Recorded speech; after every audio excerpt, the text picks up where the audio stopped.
6 ചേരുവകളെ പ്രതിനിധീകരിച്ചുള്ള 6 ഭക്തജനങ്ങളല്ലാതെ 6 സുബ്രഹ്മണ്യ ഭക്തരല്ലാതെ മറ്റാരും all India's ഉൾപ്പെടെ ആനയുടെ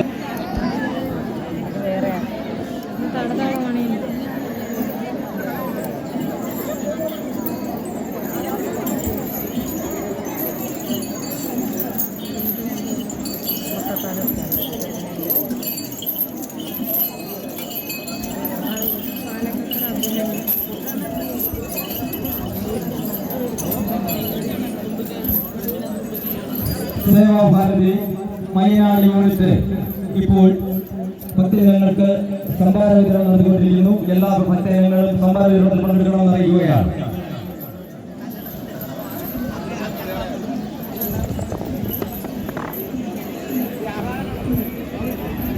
വോളണ്ടിയേഴ്സ് അല്ലാതെയുള്ള എല്ലാ ഭക്തജനങ്ങളും ബാരിക്കോഡിന് പുറത്തിറങ്ങേണ്ടതാണ്, കയറിന് പുറത്തു നിൽക്കേണ്ടതാണ്. അങ്ങനെ ശാന്തമായ ഒരു അന്തരീക്ഷം ഉണ്ടാക്കി കൊടുത്തെങ്കിൽ മാത്രമേ നമ്മുടെ ഭക്തിപരമായ ചടങ്ങ് നടത്തുവാൻ കഴിയുകയുള്ളൂ. അതിന് ഭക്തജനങ്ങൾ സഹകരിക്കണമെന്ന് അറിയിക്കുകയാണ്. ഹരഹരോ ഹരഹര, ഹരഹരോ ഹരഹര, ഹരഹരോ ഹരഹര.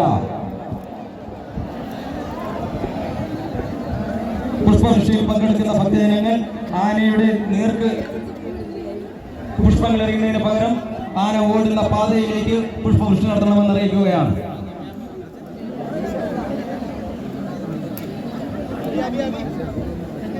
അതെ, ആ ചരിത്ര മുഹൂർത്തം, ആ ഭക്തി മുഹൂർത്തം നമ്മൾ ഒരു വർഷമായി ആശയോടെ ആവേശത്തോടെ കാത്തിരുന്ന ആ ചരിത്ര മുഹൂർത്തം സമാഗതമാവുകയാണ്. ക്ഷമയോടെ അക്ഷമരായി ഭക്തിയോടെ കൈകൂപ്പി ഹരഹരോ മാത്രം വിളിക്കുക.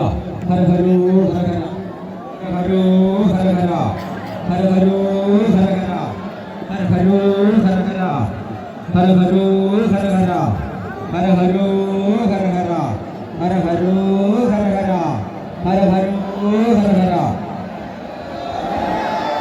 ഹരോ ഹരഹര, ഹരഹരോ ഹരഹര, ഹരഹരോ ഹരഹര, ഹരഹരോ ഹരഹര, ഹരഹരോ ഹരഹര, ഓ ഹരഹര, ഹരഹരോ ഹരഹര, ഹരഹരോ ഹരഹര, ഹരഹരോ ഹരഹര. അതെ, ആ ഗേറ്റ് കഴിഞ്ഞിരിക്കുകയാണ്. വോളണ്ടിയേഴ്സ് പ്രത്യേകം ശ്രദ്ധിക്കുക, ആ ഗേറ്റ് അടയ്ക്കുക. മറ്റൊരു ഭക്തജനങ്ങളും ആനയുടെ പുറകെ പോകുവാൻ പാടുള്ളതല്ല. വോളണ്ടിയേഴ്സ് അക്കാര്യം പ്രത്യേകം ശ്രദ്ധിക്കുക. ഉടൻ തന്നെ മഹാപ്രസാദം